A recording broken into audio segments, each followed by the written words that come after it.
नमस्कार। पिछले व्याख्यान में हमने प्रश्नावली की रचना को समझने का प्रयास किया था और उसके दो बिंदुओं को अध्ययन की समस्या और प्रश्नों की उपयुक्तता, प्रकृति और शब्दावली, इन दो के बारे में हमने पढ़ा था। आज हम प्रश्नावली का बाह्य अथवा भौतिक पक्ष देखेंगे। प्रश्नावली की सफलता केवल भाषा एवं शब्दों पर निर्भर नहीं करती, वरन उसकी भौतिक बनावट पर भी निर्भर करती है। चूँकि प्रश्नावली भरते समय अनुसंधानकर्ता उपस्थित नहीं होता है, अतः उत्तरदाता का ध्यान आकर्षित करने के लिए प्रश्नावली की भौतिक बनावट, जैसे उसका कागज, आकार, छपाई, रूप रंग, लंबाई आदि आकर्षक होनी चाहिए और इसमें हमें इन निम्न बातों को ध्यान से देखना होगा। सबसे पहले हम देख रहे हैं आकार। सामान्यतः प्रश्नावली बनाने के लिए कागज़ का आकार 8x12 अथवा 9x11 का होना चाहिए, जिन्हें आसानी से मोड़कर हम लंबे लिफाफे में रख सकें। किंतु वर्तमान में छोटे आकार की प्रश्नावली, जो कि पोस्टकार्ड साइज़ में होती है, का प्रचलन बढ़ा है। कम प्रश्नों की प्रश्नावली होने पर उसका डाक व्यय भी कम लगता है तथा उसके भर कर लौट आने की संभावनाएं भी अधिक रहती हैं। लंबे आकार की प्रश्नावलियों को डाक द्वारा भेजने पर फटने का डर भी बना रहता है। फिर हम किस तरह का कागज़ काम में लें, इसके लिए हमें ये ध्यान रखना चाहिए कागज़ भी कड़ा, चिकना, मजबूत और टिकाऊ हो। खुरदरा अथवा चिकने वाला कागज़ नहीं होना चाहिए। जहाँ तक हो, कागज़ रंगीन तथा ध्यान आकर्षित करने वाला होना चाहिए। विभिन्न प्रकार के विषयों से संबंधित प्रश्नावलियों में भिन्न भिन्न रंगों के कागज़ का प्रयोग करने से उनकी छटाई आसान हो जाती है। कागज़ पतला होने पर डाक व्यय भी कम लगता है। इसकी छपाई हम किस तरह से करवाएं? प्रश्नावली को छपाया जा सकता है, साइक्लो स्टाइल कराया जा सकता है। छपाई स्पष्ट विस्तृत होनी चाहिए ताकि उन्हें आसानी से पढ़ा जा सके। आकर्षक छपाई सूचनादाता पर मनोवैज्ञानिक प्रभाव डालती है। फिर हम देख रहे हैं प्रश्नावली की लंबाई। प्रश्नावली बहुत अधिक लंबी नहीं होनी चाहिए, क्योंकि ऐसा होगा तो उत्तरदाता उसको भरते भरते उबने लगेगा, निरसता महसूस करने लगेगा। इसलिए सामान्यतः हम प्रश्नावली का निर्माण करते समय इस बात का ध्यान रखें कि वह आधे घंटे में ही भरी जा सके, इस तरह की प्रश्नावली बनाएं। फिर है हाशिया या जगह छोड़ना। प्रश्नावली का निर्माण करते समय बाईं ओर 3x8 एवं दाईं ओर 1x5 इंच अथवा 1x6 इंच का हाशिया आवश्यक रूप में छोड़ देना चाहिए। इससे प्रश्नावली आकर्षक बन जाती है और आवश्यकता पड़ने पर इसमें अपनी टिप्पणी भी अंकित की जा सकती है। इसमें कागज़ को पंच कर फाइल करने में भी हमें सुविधा होती है। प्रश्नावली को छापते समय अक्षरों तथा प्रश्नों के बीच भी पर्याप्त जगह छोड़नी चाहिए ताकि उसके पढ़ने में सुविधा हो और मुक्त प्रश्नों के उत्तर भी लिखे जा सकें। फिर है प्रसंगों की व्यवस्था। एक विषय से संबंधित सभी प्रश्नों को एक साथ एक क्रम में लिखा जाना चाहिए और यदि प्रश्नों की संख्या अधिक हो तो उन्हें व्यवस्थित करके विभिन्न समूहों में बांट देना चाहिए। प्रश्नावली में शीर्षक, उपशीर्षक, कॉलम और सारणी आदि सही क्रम में छपे होने चाहिए ताकि उनका संपादन भी हम अधिक समय व धन नहीं लगाना पड़े। नेक्स्ट है प्रश्नावली का पूर्व परीक्षण।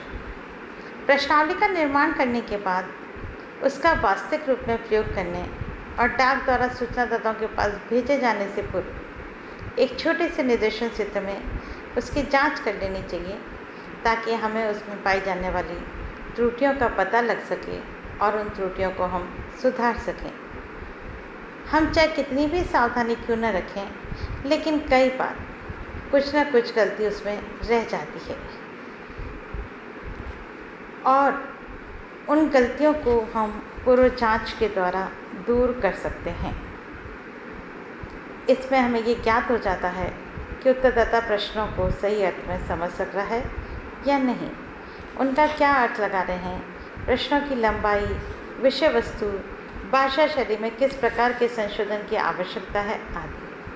कई बार प्रश्नावलियों के वितरण के बाद उनकी त्रुटियों का पता लगता है, अतः आवश्यक है कि पहले से ही उनकी जांच करके देख लेना चाहिए कि उनके निर्माण एवं शब्दावली में कोई कमी तो नहीं है। स्लेटो ने लिखा है, संक्षेप में पूर्व जांच की प्रणाली कार्यविधि पर त्रुटियों को इसके पहले की वे न्यून मात्रा में विश्वसनीय एवं प्रामाणिक जवाबों एवं उत्तरों के कम अनुपात में आने के रूप में भारी दंड थोपे निकालने का प्रसाधन प्रामाणिक जवाबों के उत्तरों की कम अनुपात में आने के रूप में भारी दंड थोपे जाए या उसका साधन को उपलब्ध कराती है। पूर्व जांच आवश्यक रूप से एक परीक्षण एवं त्रुटि की प्रणाली है जिसमें सफल परीक्षणों की पुनरावृत्ति की जाती है तथा जब अंतिम रूप में प्रश्नावली अंतिम समूह को भेजी जाती है तो त्रुटियां निकल जाती हैं। पूर्व परीक्षण करने पर जो कमियां हमें ज्ञात हों उन्हें दूर करने के लिए प्रश्नावली में परिवर्तन किया जा सकता है, संशोधन किया जा सकता है और उन प्रश्नों को पुनः दोबारा बनाया जा सकता है। इसकी उपयोगिता व लाभ निम्न प्रकार भी हो सकते हैं। पूर्व परीक्षण से हमें ऐसे प्रश्नों का पता चल जाएगा जिनके उत्तर सूचनादाताओं को ज्ञात नहीं हैं या जिनके उत्तर में वे अक्सर ये कह रहे हैं कि पता नहीं, मैं नहीं जानता आदि जवाब दे रहे हैं। ऐसे प्रश्नों को फिर हम दूर कर सकते हैं। इससे प्रश्नों के क्रम की कमी ज्ञात हो जाती है। प्रश्न के उत्तरों में दिए हुए विकल्प यदि कम हैं तो उनका पता भी लग जाता है और आवश्यक विकल्प जोड़ दिए जाते हैं। ऐसे प्रश्नों का भी पता लग जाता है जिनका उत्तर देना सूचनादाता उचित नहीं समझ रहे या वो रिक्त स्थान छोड़ रहे हैं। आवश्यकता से अधिक शर्तों अथवा अनावश्यक आलोचनाओं को उकसाने वाले प्रश्नों का भी पता लग जाता है। अनावश्यक एवं असंबंधित प्रश्न भी ज्ञात हो जाते हैं। इससे उत्तरदाता की क्षमता एवं उत्सुकता का बोध हो जाता है। प्रश्नावली की विश्वसनीयता एवं प्रामाणिकता बढ़ जाती है। सारणीकरण की दृष्टि से उपयुक्त शीर्षक एवं तथ्य प्राप्त होते हैं और फलस्वरूप प्रत्युत्तरों की संख्या में वृद्धि होती है। पूर्व परीक्षण के लिए यह भी आवश्यक है कि पहले प्रश्नावलियों को कम मात्रा में छपाया जाए और जिस क्षेत्र का अध्ययन करता है उसी के एक छोटे से निदर्शन समूह को चुनकर पूर्व परीक्षण के लिए प्रश्नावलियाँ भेजी जाएं। पूर्व परीक्षण व्यक्तिगत साक्षात्कार के रूप में किया जाए। सही प्रत्युत्तर न देने वाले प्रश्नों में संशोधन किया जाए अथवा उन्हें छोड़ दिया जाए। अब हमें प्रश्नावली भेजते समय एक बात और ध्यान रखनी है, उसके साथ हम एक सहभागी पत्र भेजेंगे। पूर्व परीक्षण कर लेने एवं प्रश्नावली को अंतिम रूप देने के बाद प्रश्नावली को सूचना संकलन हेतु डाक द्वारा भेजा जाता है। इसके साथ अनुसंधान करने वाली संस्था अथवा व्यक्ति द्वारा एक पत्र भी भेजा जाता है जिसे हम कहते हैं सहगामी पत्र।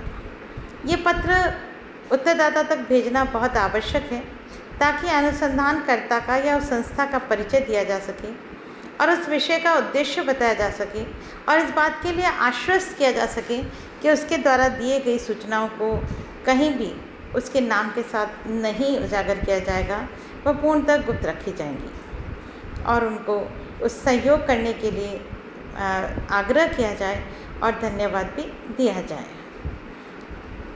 और उनसे यह आग्रह करें कि आपके सहयोग से ही हमारा अनुसंधान कार्य पूर्ण हो पाएगा।